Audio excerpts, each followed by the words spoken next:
SADP tool ഉപയോഗിച്ച് ഒരു device activation ചെയ്യുന്നതും പിന്നെ അതിൻ്റെ IP ചേഞ്ച് ചെയ്യുന്നതും നമുക്ക് നോക്കാം. ആദ്യം ആക്ടിവേഷൻ ചെയ്യുന്നതിന് വേണ്ടി പുതിയൊരു പാസ്വേഡ് കൊടുക്കുക. അതിനുശേഷം ആക്ടിവേഷൻ എന്ന് പറയുന്ന ബട്ടൺ പ്രസ് ചെയ്യുക.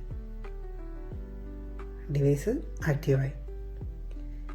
ഇനി ഒരു സെക്യൂരിറ്റി ക്വസ്റ്റ്യൻസ് ചോദിക്കും, അതിന് നമ്മൾ ആൻസർ ചെയ്യുക. ഇത് നമുക്ക് ഇതിൻ്റെ പാസ്വേഡ് ഒരുപക്ഷെ മറന്നുപോയാൽ റീസെറ്റ് ചെയ്യാൻ വേണ്ടിയിട്ടാണ് ഇത് ഉപയോഗിക്കുക.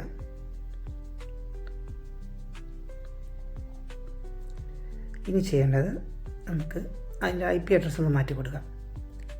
നമ്മൾ പുതിയ IP അഡ്രസ്സ് കൊടുക്കുകയാണ്. അപ്പം നിങ്ങൾക്ക് ഇഷ്ടമുള്ള IP അഡ്രസ്സ് കൊടുക്കാം, നിങ്ങളുടെ സെഗ്മെൻറ്റ് അനുസരിച്ച്. ഗേറ്റ് വേ നമ്മൾ ഉപയോഗിക്കുന്ന റൂട്ടറിൻ്റെയോ മോഡത്തിൻ്റെയോ IP അഡ്രസ്സാണ് അവിടെ കൊടുക്കേണ്ടത്. അതിനുശേഷം നമ്മുടെ ഡിവൈസിൻ്റെ പാസ്വേഡ് ടൈപ്പ് ചെയ്ത് കൊടുക്കുക.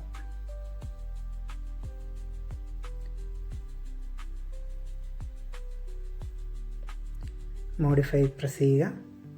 അപ്പോൾ IP അഡ്രസ്സും ചേഞ്ച് ചെയ്തു. അപ്പോൾ നിങ്ങൾക്ക് ഈ വീഡിയോ ഇഷ്ടമായാൽ ലൈക്കും ഷെയറും പിന്നെ കമൻറ്റും ചെയ്യാൻ മറക്കരുത്.